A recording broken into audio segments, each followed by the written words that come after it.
بسم الله الرحمن الرحیم. بینەرانی زۆر بەڕێز لە پرۆگرامی کلیل لە کەناڵی دیمەنەوە بە دیدارتان شاد بووینەوە. بابەتی ئەم جارەمان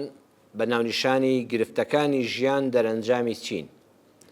هەر یەکێک لە ئێمە خۆشەویستان ژیانی دنیای هەر یەکێک لە ئێمە و هەر مرۆڤێک هەر وەکو خۆشی تێدایە بە دڵنیاییەوە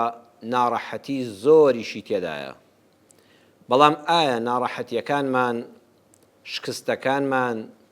گرفتەکانی ڕێگامان، لە دەستدانی ئازیزانمان، زەرەری مادی کە تووشمان دەبێ، دەرنەچوونمان لە خوێندن، نەخۆشکەوتنی جەستەمان، هەژاریمان، نەگەیشتن بە دڵخواز بۆ هاوسەرگیری، ئایا ئەمانە هەموو عوقوبەی خوان؟ بۆ ئەو کەسەی کەوا هاتۆتە ڕێگای ئێمە زۆر جار بەگشتی وا حاڵی بووین بەڕێزان کە ئینسانێک کە نەخۆش دەکەوێت ئەڵێن ئەوە دەبێت چ گوناهێکی کرد بێ خوای گەورە تووشی ئەو نەخۆشیەی کرد، ئەوە عوقوبەی خوایە. هیوا هەیە زەرەرێکی گەورەی مادی دەکا، خەڵک وا تەماشای دەکا لە ناو بازاڕ و ئەهلی کەسابەتدا ئەڵێن خوا ئەزانێت چی کردووە، بەخوا لەوە چێ ڕیبای خواردبێ بۆیە وا ئیفلاسی کرد. کەسانێکن بەردەوام هەوڵ دەدەن کە چیار هەژارن ئەڵێن خوا چاکی ناسیوە، ئەوە بۆیە هەژارە لەوە چێ قابلی نەبێت دەوڵەمەند بێ ژیانێکی خۆشی هەبێ. بەڵام ئایا ئەمە وایە؟ بەدڵنیاییەوە نەخێر. بۆیە ناونیشانی بەرنامەی ئەم جارەی پرۆگرامی کلیل گرفتەکانی ژیان دەرەنجامی چین. خۆشەویستان، خوای پەروەردگاری ئێمە ئەرحەم الراحیمینە، لە هەموو بەزەییان بە بەزەییترە. قورئانەکەمان ڕەحمەتە، پێغەمبەرەکەمان ڕەحمەتە، ئیسلامەکەمان ڕەحمەتە. ئەی باشە بۆچی ئێمە گرفتاریمان هەیە؟ دەبوایە بەتایبەت ژیانی ئیمانداران و خواناسان و مسلمانانی بە حەق هەر هەمووی خۆشی بوویایە. بۆیە دەبێت ئەم بابەتە جوان حاڵی بین. الئالام والمشاق ئیمە، هەموو ناڕەحەتیەکان، هەموو گرفتاریەکانی ژیان، هەموو ئەو ئازارانەی کە دەینە ڕێگامان دابەش دەبن بۆ پۆلێن دەبن بۆ سەر چەند بابەتێک. یەکەمیان ئیحسان و ڕەحمە. واللهی دڵنیا بن ئەو ناڕەحەتیانەی، ئەو گرفتانەی، ئەو ئازارانەی کە دێنە ڕێگامان چاکە و ڕەحمی خوای پەروەردگارە لەگەڵماندا. ئێمە بەس ڕووە ناڕەحەتەکەی دەبینین، بەڵام لە پشتی ئەو پەردەوە، لە پشتی ئەو ناڕەحەتیەوە ئیحسان و ڕەحمە. دڵنیا بن چاکەیەکی زۆری پەروەردگارە لەگەڵماندا و ڕەحم و سۆز و میهرەبانی خوای پەروەردگارە لەگەڵماندا. بۆ نمونە پێغەمبەری خوا صلی الله علیه وسلم کاتێک مەککە بەجێ دێڵێ، کاتێکەوە نارانی پیلانی کوشتنی بۆ دادنێن، یەقتلوکە ئەو یەخڕجوک، ئەیانەوێ شار بەدەرت کەن، ئەیانەوێ بتکوژن، ئەی محەممەد صلی الله عليه وسلم هەستە مەککە بەجێ بێڵە. هەموومان ژیاننامە و سیرەی پێغەمبەری خوامان خوێندوتەوە صلی الله عليه وسلم. پێغەمبەر صلی الله عليه وسلم لە کاتی دەرچوون بۆ مەدینە کە مەککەی بەجێهێژ ئاوڕی بۆ دایەوە، فرمێسک بە چاویا هاتە خوارەوە. 40 ساڵی پێش پێغەمبەرایەتی، 12-13 ساڵی پێغەمبەرایەتیش، 53 ساڵی تەمەنی مرۆڤێک لە ناو شارێکدا، لە ناو خزم و کەس و کارێکدا، لە ناو شوێنی گەورەبوون و پێگەیشتنیدا، هەموو بیرەوەری و یادگاری ژیانی لێرەیە. ئەمجا بە ئارەزووی خۆشی کۆچ ناکە، کۆچی پێدەکرێت. ئەخڕەجەهو الەذینە کەفەڕوا. ئەوە نییە جاری وایە تۆ زێدی خۆت بەجێ دێڵی، نیشتیمانی خۆت بەجێ دێڵی، حەز لێ بڕێ بۆ ئەوروپا، هەر خۆت حەزت پێیەتی. زۆری فەرقە لەوەی کە بە ناچاری پێت بەجێ بێڵن. پێغەمبەر صلی الله عليه وسلم ئەوەندە پەرۆشی زێدی خۆی بوو، نیشتیمانی خۆی بوو، فرمێسک بە چاوی پیرۆزی داهاتە خوارەوە. خوای پەروەردگار سوڕەتی ئەلقەسەسی نارد، دڵی دایە و باسی موسا پێغەمبەر و سەفەرەکەی مەدیەنی بۆ کرد. فەرمووی موساش کاتی خۆی بە هەمان شێوە دەربەدەر و ئاوارە کرا. بەڵام ئەم دەربەدەرکردنە، ئەم ئاوارەبوونە چی تێدا بوو؟ لەولە الهیجرە ما کان لیەکۆنە لیلئیسلامی دەولە. زانایان چەند جوانیان فەرمووە ئەگەر تاڵی کۆچکردن و بەجێهێشتنی مەککە نەبوویایە، هەرگیز ئیسلام ئەو دەوڵەتە گەورە عەزیمەی نەدەبوو. هەرگیز پێغەمبەری خوا صلی الله عليه وسلم بەو دڵسۆزانەی مەدینەی شاد نەدەبوو. ئەو هێز و دەسەڵاتە، ئەو هەموو خەڵکە کە ماڵ و گیانی خۆیان بە قوربانی پێغەمبەری خوا دەکرد صلی الله عليه وسلم. ئێستاش خەڵک کە دەچێتە مەدینە هەست بە ئاسوودەیی دەکا، بەو خەڵکە باشەی کەنەوەکانیشان هەمووی خەڵکی باشن. بۆیە لە پشتی ئەم ناڕەحەتی پێغەمبەرەوە صلی الله عليه وسلم بەهار و گوڵستانێک چاوەڕێی دەکرد. دوای 10 ساڵ بەرهەمەکەی چنیەوە، هەم بە سەرکەوتنەوە هاتەوە مەککە، هەم ئەو نارانەی دوێ نەکەوتنەوە ژێر دەستی، هەم تۆڵە لێکردنەوەکەی بوو بە لێبوردنیان گەورەترین تۆڵە لە نارەکەدەوەی کە لێی ببووری، کە چاوەڕێی ئەوە ناکە و حەد بۆ خۆی دەمرێ مردنێکە کاتێکەڵی بڕۆ ئیذهبوا فأنتم الطلقاء، بڕۆن ئێوە هەمووتان ئازادن. ئەمڕۆ ڕۆژی تۆڵەکردنەوە نیە لە هیچ کەسێکتان. پێغەمبەر صلی الله عليه وسلم لولا الهجرة ما كان ليكون للإسلام دولة. ئەگەر ئەو ناڕەحەتی و تاڵەی نەچێشتا لە کاتی کۆچکردنە هەرگیز شان نەدەبوو بە بوونی دەوڵەتی موسڵمانان و دەوڵەتی مەدینە. ولولا دموع الفراق ما كانت عزة الفتح. ئەگەر فرمێسگڕشتنی کاتی جیابوونەوە لە مەکە و لە زێدی خۆی و لە ئازیزانی لە گۆڕی خاتو خەدیجەی هاوسەری بە وەفای کە گۆڕەکەی ئەویشی لە مەککە بەجێهێشت، ئەگەر ئەو فرمێسکانە نەبوونایە سەرکەوتنی فەتحی مەککە بە چاوی خۆی نەدەبیندرا. بۆیە ئەو فرمێسک و ئازارانە کە ڕواڵەتەکان ناڕەحەتی بوو لە پشتیانەوە ئیحسان و ڕەحمە، ئەو پەڕی چاکەی خوا و ڕەحمەتی خوا بوو بۆ پێغەمبەری خوا صلی الله عليه وسلم. والله بۆ ئێمەی ئومەتی ئەو خۆشەویستەش صلی الله عليه وسلم خوای گەورە لەسەر ڕێبازی ئەو بەردەواممان کە ئەگەر ئێمە بە پاکی بژین وەکو پێغەمبەری خوا صلی الله عليه وسلم، خراپەمان بۆ کەس نەبوو بێ ئەو ناڕەحەتیانەی کە دێنە ڕێگامان ئیلا لە کۆتاییدا چاکەیەکی زۆری خوا بە چاوی خۆمان دەبینین، ئەمجا بۆمان دەکەوێت بە دەردەکەوێت والله ئەوە ڕەحمەتی خوا بوو لەگەڵماندا. کەواتەوە مەزانن هەر کەسێک تووشی نەخۆشیەک بوو، تووشی زەرەدێک بوو، تووشی شکستێک بوو، تووشی گرفتاریەک بوو، ئەوە خوا ڕقی لێیەتی، ئەوە خوا تۆڵەی لێ کردوێتەوە. جۆری یەکەم ئازار و ناڕەحەتی و گرفتاریەکانی ژیان خۆشەویستان بریتیە لە ئیحسان و ڕەحمە، چاکەی خوایە. خوا دەیەوێت چاکەیەک لەگەڵ بکە، ئەم چاکەیە ناکرێ حتا تووشی ئازارە نەبی. ئێستا گەنمێک دەنکێک گەنم بڕواتان هەبێ هەتا نەیخیتە ژێر خاکەوە، تا نەیکەیتە ژێر ئەو تاریکیەوە، گە دەنکێک گەنم کە هەستیشی هەیە، هەتا ئەو کەرسەگە گەورانە بەسەریان نەکەون، هەتا لەو لە ڕووناکی زەویدا بۆ گوڵە دەنکێک گەنم بۆ خۆی لە هەوایەکی ئازادا بووە. ئەگەر قسەمان بۆ بکات لە خوایە بێ من چیم کردهبوو ئەم کەرسەکە گەورە بەسەر مالەکاتی جووتکردنا باری، تاریکاییم کەوتمە ناو تاریکاییەکەوە هەناسەم لێ بڕاوە. بەڵام هەر دوای چەند مانگێک سیر کە ئەمە دەبێتە ڕەحمەت بۆ ئەو دەنکە گەنمە، چەکەرە دەکا، سەوز دەبێ، بەرز دەبێ، لە زیاتی دەنکێ گەنم ئەبێتە 7 گۆڵ، هەر یەکەی 100 دەنگ بگرێ ئەکاتە 700. ئەمجا ئەو گوڵە چەند شانازی بەخۆیەوە دەکا. سێ دەکا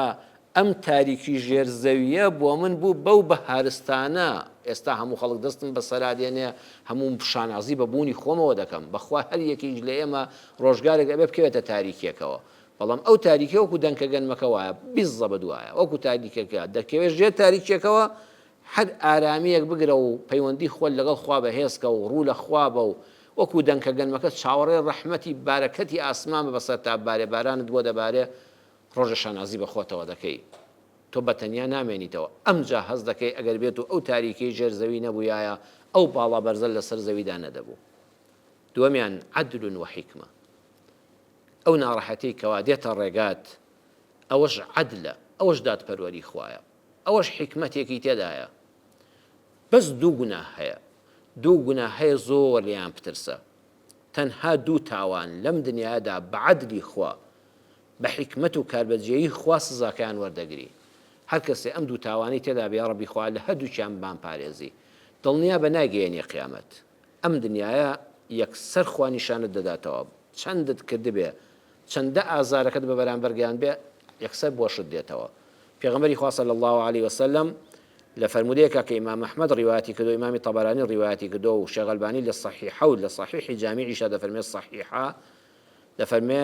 اثنتان وفي رواية بابان يعجلهم الله في الدنيا قبل الآخرة. دو دەرگا هەیە هەر کەسێک کە لەو دوو دەرگایی دابێ، دوو کار هەیە هەر کەسێ ئەم دوو کارەی ئەنجام دابێ، يعجلهم الله في الدنيا قبل الآخرة. خوای پەروەردگار هەر لەم دنیادا پێش ڕۆژی قیامەت تۆڵەی لێ وەردەگرێتەوە، سزاکەی پێدەچێشێ. یەکەمیان ئەلبەغی ئەی ئەڵظولم، ستەمکردن. هەر کەسێ ستەمی لە کەسێک کردبێ دڵنیا بێ ناگەیەنێتە قیامەت. دووەمیان وعقوق الوالدین، تەزاندنی دڵی دایک و باوک، زوخاوکردن بە دڵی دایک و باوکێکی دڵسۆزی بەڕەحم کە هەموو ژیان و ماڵی خۆی بە قوربانی تۆ دەکات، کەچی وەفاکەت بۆی ئەوە بێ لە جیاتی زەردەخەنە بخەیە سەر لێوی و تۆڵێ ئەو هەموو زەحمەتەی بۆ بکەیەوانێ فرمێسک بە چاوی بێتە خوارەوە بەهۆی تۆوە. دڵنیا بە خوای پەروەردگار بە منداڵەکانت تۆڵە لێ دەکاتەوە. کەواتە هەمیشە خۆت بپارێزە لە دوعای مەزلومێک کە جگە لە ئەڵڵا سوبحانەه وتەعالا کەسی تری نییە. کەسی تری نییە پەنای بۆ بەرێ. خۆشحاڵ مەبە بڵێ چیم بوێ بەرامبەر بە فڵان کەس دەیکەم، خۆ هیچی پێ ناکرێ. هیوا هەیە ویژدانی مردووە، کاتێک کە دەبینێ بەرامبەرەکەی زەعیفە، بێکەسە، بێپشتە، بێحیزبە، بێخزمە، حکومەتێک نییە، حیزبێک نییە، خزمێک نییە، قەومێک نییە، ئیتر شوڵی لێ هەڵدەکێشێ بە فرسەتی ئەزانێ قەت لەو کاتەیە خۆشحاڵ مەبە. خراپترین جۆری ستەم ئەوەیە بەرامبەرەکەت هیچ مەجالێکی نەبێ بۆ دەستکردنەوە. ئەو برایەی کەستەم لە براکانی دەکا، کەستەم لە خوشکەکانی دەکا، ماڵی باوکی کەوتۆتە بەردەستیان بۆ خۆی لە قانون شارەزایە فێڵی لە باوکیشی کردووە، یان باوکی کاتی خۆی ڕازی کردووە، پەنجەمۆری پێ کردووە، بە تاپۆ هەمووی خستووەتە سەر خۆی. ئیتڵە برا خوشکەکانم چی دەکەن؟ خۆی زاڵ کردووە بە سەریانە، ئەوانیش ئینسانی فەقیرن، پیان عیبە خەڵک پیان خۆش بێ، دەست دەنە چەک یەکتر لەسەر زەوی و زارێک و دوکان و بازاڕێک. کاتێک کە دەبینێ بەرامبەرەکان یان لەبەر شەرم و حەیایانە یان لە ڕووی یاساوە هیچیان پێ ناکرێ، خۆی بە خۆشحاڵ دەزانێت کە ئەو مڵک و ماڵی داگیر کرد. خۆشحاڵ مەبە، خۆشحاڵ مەبە، دڵنیا بە ئەم ستەمە حەد لە دنیادا تاڵاوەکەی دەکێشی. ئەو دراوسەیەی کە ژیانی لە دراوسەکەی تاڵ کردووە بەچی؟ بە پرسیاری زۆر. هی وەڵڵاهی دراوسەی وا هەیە بەتایبەت لە گەڕەکە میلی و شەعبیەکاندا فەقیرە دراوسەکەی میوانێکی بێ ئەبێ بزانێت شەو ئەو سارەی کە هاتۆ بۆ ماڵیان چێ بوو، بۆ خوازبێنی هاتبوو، بۆ سڵح هاتبوو، بۆ پارە هاتبوو، بۆ قەرز هاتبوو. فەقیرە ئەم دراوسەی تووشی درۆکردن دەکا، ئەوەندە پرسیاری لێ دەکات، لە منداڵەکانی دەپرسێت، لە ژنەکەی دەپرسێت، لە خۆی دەپرسێت. لە ماڵ نەبێ، ڕۆژێ لە ماڵ نەبێ دەبێت لێی بپرسێ ئەوە لەکوێ بوون، سەردانی کوێتان کرد، کەمانە هیچ پێویست نین. تۆ با دراوسێشت بێ، بام مەرحەبای گەرمیشتە بێ، برایان قەت پرسیار مەکە. ئەگە پێویستکە خۆی پێت دەڵێ،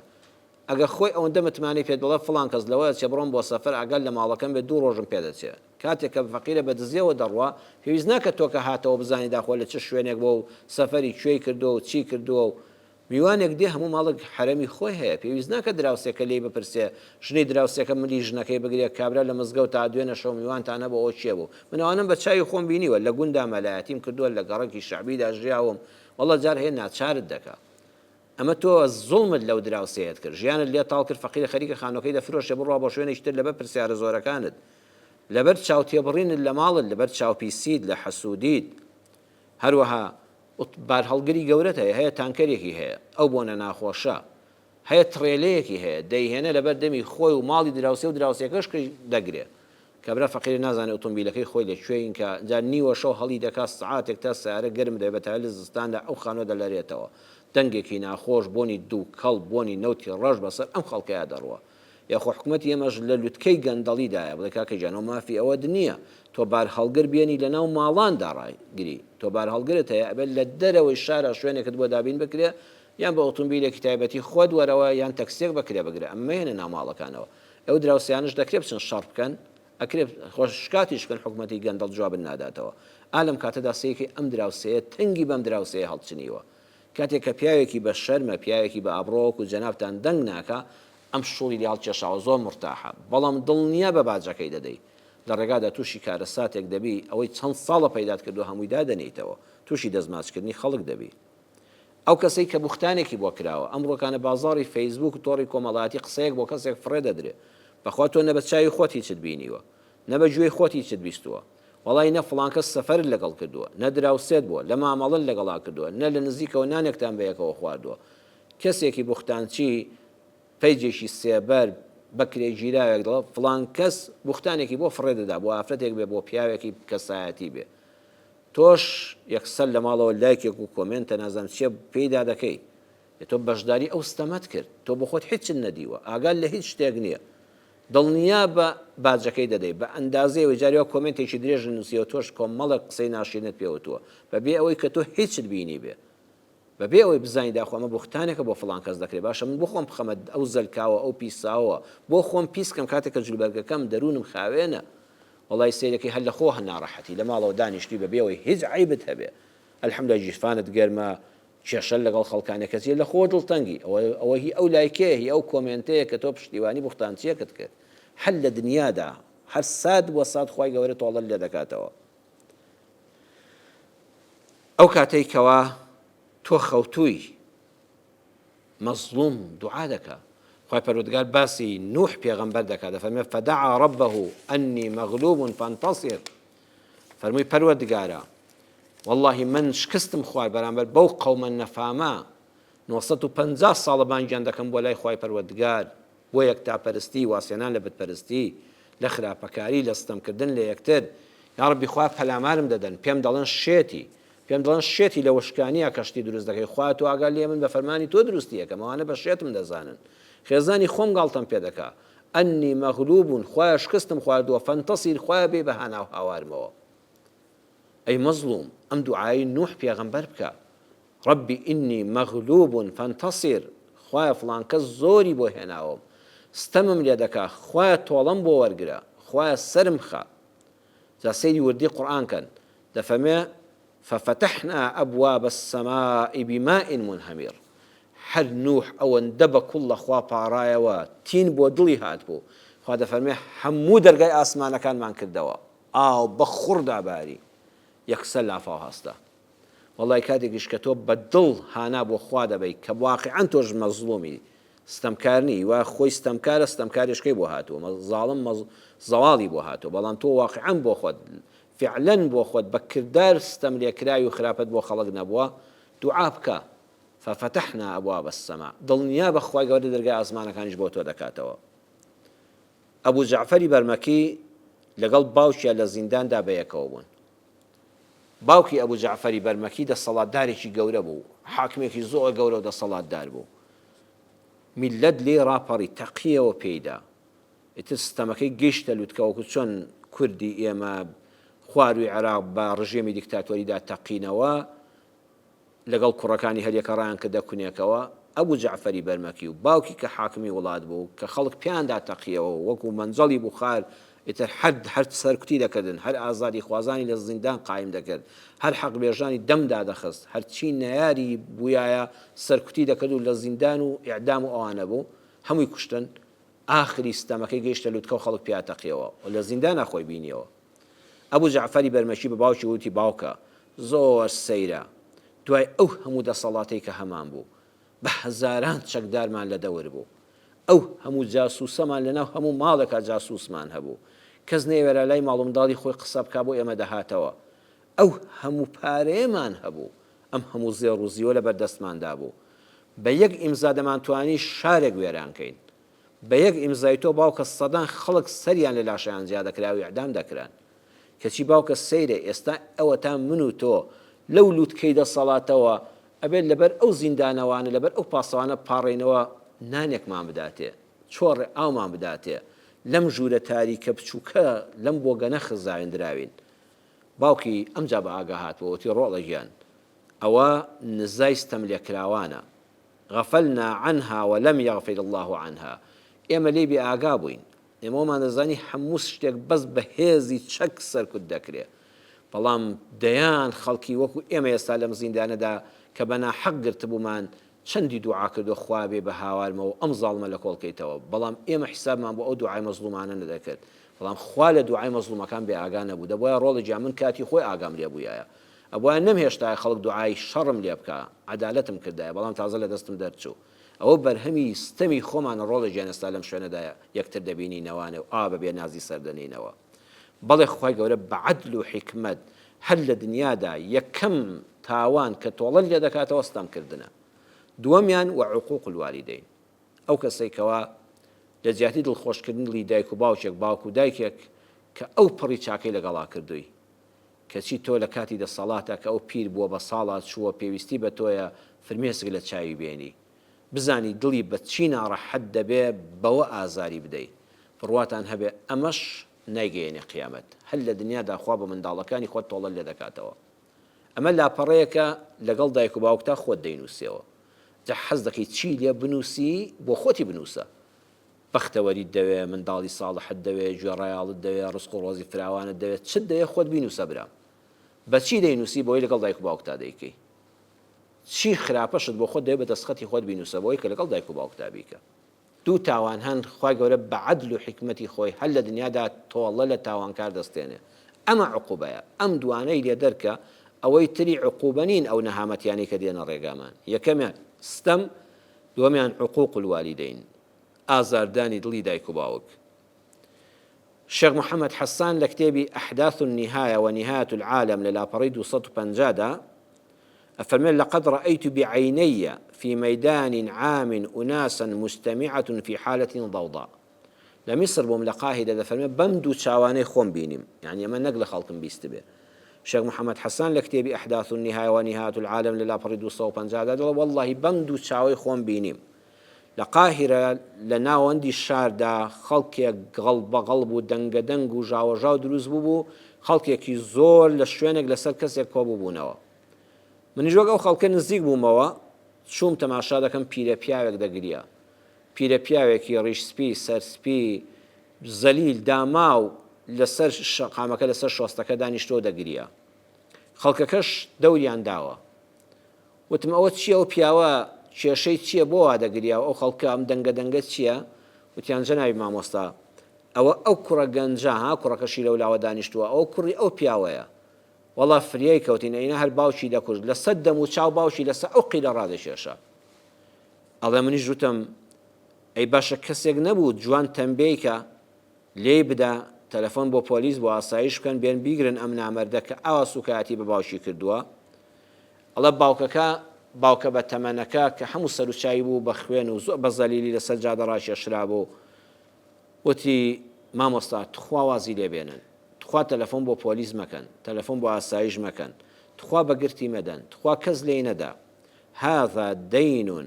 ئەنا ئوسەدیدوه ئەمە قەرزە ئەمڕۆ من دەیدەمەوە من قەرزارێ بووم قەرزێکم لەسەر بوو ئەمڕۆ قەرزەکەی خۆم دایەوە لقد ضربت والدي في نفس هذا المكان على وجهه والله چەند ساڵ لەمەوبەر لە هەمان ئەم شوێنەدا لەسەر ئەم شەقامە من باوکی خۆم لەسەر دەم و چاو ڕاکێشە ئەمڕۆ کوڕەکەم لە هەمان شوێنە لەسەر هەمان شەقام منی بەسەر دەم و چاو ڕاکێشە دەمێک بوو ئەم قەرزەم لابوو زۆر دەمێک ساڵ بوو ئەم قەرزەم لابوو ئێستاوا قەرزەکەم دەدەمەوە تخوا واز لە کوڕەکەم بێنن وازی لێ بێنن تاوانبار نییە من قەرزێکم لابوو قەرزەکەم وەرگرتەوە بۆیە ئەم دوو تاوانە الظلم وعقوق الوالدين ستەم زۆر خۆت پارێزە لە ستەم حتا بۆمان دەکرێت با بەویستی خوای پەروەردگار ستەم لە مێرولەیەک مەکە چ جای مرۆڤێک بە تایبەت ئەگە ئەو مرۆڤە کەسی نەبێ و بێ پشتیوان بێ دووەمیشان ئاگامان لە دڵی دایک و باوکمان بێ خاڵی سێیەم لەو نەهامەتیانەی لەو گرفتانەی ژیان کە دێنە ڕێگامان ئیسلاح وتەیهیئەة لخێر یحصل بعدها دڵنیابن خێرێک هەیە لە ڕێگای ئێمەدا توشمان نابێ ئیلا بەهۆی توشبوون بەم نەهامەتیەوە نەبێ وەکو زانایان لە قورئانە وەریانگرتو دەفەرموون لەولا السجن ما صار يوسف عليه السلام عزيز مصرين ئەگەر گرتوخانە نەبوویایە ئازاری سجن نەبوویایە يوسف عليه السلام ندبوا بدا صلاة دار مصر لكتابي السلام عليك يا صاحبي نوسري لاو أتم شرقاوي أم كتابي نوسيوا للاپەڕەی 112 دا فرمي للاپەڕەی 192 دا عفو للاپەڕەی 192 السلام عليك يا صاحبي أتم شرقاوي دەڵێ هاوڕێم دکتۆر مستەفا مەحموود ژیانی ئەوم دەخوێندەوە دکتۆر مستەفا مەحموود باسی ژیانی خۆی دەکات لە بیرەوەریەکانی خۆی ئاڵە کاتی خۆی من لە طوعام وەرگیرام لە کۆلێجی پزیشکی گشتی وەرگیرام زۆرم حەز لە شیکاری جەستەی بوو تەشریح هاتم ساڵی یەکەمی زانکۆم لە کۆلێجی پزیشکی لە پزیشکی گشتی نیو جەستەم کردی نیو جەستەکە فۆرمالینم پێدا کرد فۆرمالین مادەیەکە بە جەستەی مرۆڤیەوە دەکەی جەستەی مرۆڤێکی مردوو دەیپارێزێ لە تێکچوون وەکو مۆمیاکردن وایە فۆرمالینی پێ دەڵێن بەڵام بۆنێکی تیژ و خراپی هەیە زیان بە سیەکانی مرۆڤ دەگەیەنێ ئەڵێ ئەو نیوە جەستەی کە کڕیم بۆی تاقیکاری لەسەر بکەم تەشریحی بکەم شیکاری جەستەی لەسەر بکەم مادەیەکی زۆری فۆرمالینم پێدا کرد خستمە ژێر قەرەوێڵەی خەوتنمەکەمەوە کاتێک کە بەیانی لە خەو هەستام سیەکانم دەکزانەوە وتمان ئەو فۆرمالینە مادەیەکی بەهێزی کیمیایی بۆنتیژە زیان بە سیەکان دەگەیەنێ دکتۆر مستەفا مەحموود بەهۆی کاریگەری ئەو مادە لەسەر سیەکانی چەند ڕۆژێ دوایەوە چوە زانکۆ وردەوردە لە زانکۆ دابڕا لە ماڵەوە کەوت لەبەر کۆکین و لەبەر هەناسە تەنگینی ئەتوانینە ماڵ بڕواتە دەرەوە ئەڵە لەو کاتانەدا بیرم دەکردەوە خوایە من بۆ وام لێ هات خوایە ئەوەت ڕەفیقەکانم هەموو چوونە زانکۆ 3 دانە ساڵ نەمتوانی لە ژوورەوە بڕۆمە دەرێ 3 دانە ساڵ بە تەنها ژیام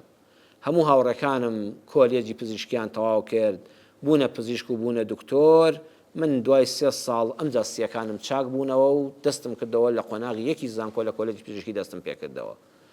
زۆر ناڕەحەت بووم دەموو خوایە من دەبێت شتاوانێکم کرد بێ ئەم عقوبە توندەم چێشت بۆچی تووشی ئەمە بوو بەڵام من لەو کاتەدا کە لە ماڵەوە بووم کەس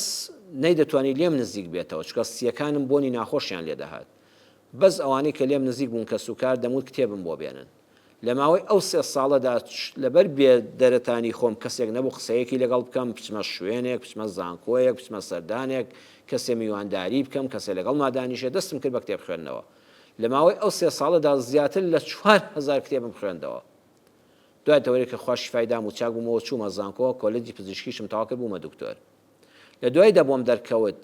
ئەو 3 ساڵە بە نرخترین ساڵەکانی تەمەنی ژیانی من بووە دکتۆر مستەفا مەحموود هاوڕەکانی هەموو بوونە دکتۆر بەڵام کەس نەیناسین ئێستا هەموو کەسانی بێناون بەڵام دکتۆر مستەفا مەحموود لە ماوەی ئەو 3 ساڵەدا کە زیاتر لە 4000 کتێبی خوێنبەوە کە لە ژوورەوە بەتەنها بوو بەرنامەی العلم والئیمان بەرنامەی زانست و ئیمانی لە کەناڵی میسریەوە پێشکەش کرد کە هەموو عالەمی ئەو سەردەمە لە ڕادیۆ گوێیان لێ دەگرت ئێستاش کراون بە کتێب و نووسی یعنی بەرنامەکان ئێستاش زیندوێتی خۆیان پێوە ماوە بەرهەمی ئەو هەموو خوێندنەوەیە بوو ئەگەر دکتۆر مستەفا مەحموود تووشی ئەو نەهامەتێ نەبوویایە هەروەکو هاوڕەکانی دەبوو بە پزیشکێکی ئاسایی نۆرینگەیەکی دەبوو دوای چەند ساڵێک دەمرد و ئێستا بێناو و نیشان بەڵام دکتۆر مستەفا مەحموود بوو بە بانخوازێکی گەورە بە دوی حەقیقەتی زانست و ئیمان داگەڕا بەرنامەی العلم والئیمانی بۆ ماوەی چەندین ساڵ پێشکەش کرد دەڵێ هەموو بەرهەمی ئەو هەموو خوێندنەوەی بوو کە لە ژوورەوە خوێنمەوە سبحان من يبتليك ليرقيك زانایان چەند جوان فەرمویانە پاکو بێگەردی بۆ ئەو ئەڵڵای سبحانه وتعالى تاقید دەکاتەوە بۆ ئەوی بەرزت کاتەوە جار هەیە بەڕێزان ئێستا خوێندکارمان هەیە خوای گەورە هەمویان سەرکەوتووکە وا لە قۆناغی 12دان لە کۆتاییەکانی تاقیکردنەوەکانیاندان هەیە لە دەرسێکا خراپ بووە هەیە لەوەچی ئەم ساڵ هەر دەرنەچێت مادام سعی خۆتت کردووە خۆت بەشتی لابەلا و یعنیەوە لە کاتی خوێندن و مالایعنی فەیسبوک و تۆڕی کۆمەڵایەتی و ئەم لاولاوە خەریک نەکردووە هەوڵی خۆتتدا تەواوی جوهدی خۆتت بەکارهێنا شەو نخونی زۆرت چێژ بە دیار خوێندنەکەتەوە دەرنەچووی ئەم ساڵ چۆک دامەدا واللهی لەوە ئەچێ وەکو ئەوەی مستەفا مەحموود خێرێکی گەورەی پێوە بێ سبحان من يبتليك ليرقيك جاری وای خۆی گەورە شکستێکت پێ دێنێ بۆی لە دواییدا بەرزت کاتەوە ئەم شکستە نەبوویایە ئەو بەرز بوونەوەی ڕووی لە تۆ نەدەکرد تاقید دەکاتەوە تا بەرزت بکاتەوە کاتی خۆی کابرایەک لە بەرنامەیەکە گوێم لێ بوو ئەڵێ لە منتیقەی سەردەشت مەلای مزگەوتێک بوو مامۆستایەکی بەڕێز فەرمووی من لێم پرسی فڵان کەس بە چی تۆ بووی بە مەلا مەلایەکی خوێندەوار عەرەبیزانێکی چاک وتی والله مامۆستا من عمرم دەوری 17-18 ساڵ بوو وڵاغدار بووم لە سەردەشتەوە بۆ سنووری پشدەر ها قاچاقچی ئێستاش هەیە ئەو خوای گەورە ئەو کۆڵبەرانە بپارێزێ والله ئینسان بەڕاستی بەزەییان پێدا دێتەوە ئەو بارە قورسە بەو مەترسیت تەقەلێکردنی سەر سنوورە ئەم کۆڵە قورسە بەس خوا هیدایەتیان دەدا لە پێناوی بژێوەیەکی کەمی ماڵ و منداڵدا بەسە زمانە خوا دەرگای ڕەحمەتیان لێ بکاتەوە بیان پارێزێ ئەوە هەڵدەگرن ئەو پیاوەش ئەڵێ من وڵاغدار بووم بە شەوی تاریک بەناو ئەلغاما لە پێناوی بەدەستهێنانی چەند تمەنێک و پارەیەکی کەمدا بۆ بژێوی خێزانەکەمان کە من خێزان و منداڵم نەبوو هاوکاری باوکو و دایکم و خێزانەکەمان بکەم خوشک و براکانم بکەم وڵاغداریم دەکرد. شەوێکی کەوتمە ناو کەمینی جاشەوە، جاشی عێراق گرتیانم تەسلیم بە حکومەتی بەعسی عێراقیان کردم بە ناوی من پاسدارم. جلیان لەبەر کردم و بابە وەڵڵا من وڵاغدارم، من هەر چی پەیوەندیەکم بە حکومەتی ئێرانەوە نییە، شەڕی عێراق و ئێرانە، پاسدار خوێنی پارە دەکا. کابرای جاشی کورد ئەم وڵاغدارە بەسە زمانە لە کەمینا دەگرێەوە کۆی بارەکەی تاڵان دەکەن، جلی پاسداریشی لەبەر دەکەن و بە مخابەراتی عێراقی دەفرۆشن کەمە پاسدارە. وتی بردیانم لە سجن بووم لە مووسڵ، بردیانم بۆ زیندانی مووسڵ کە چوومەوێ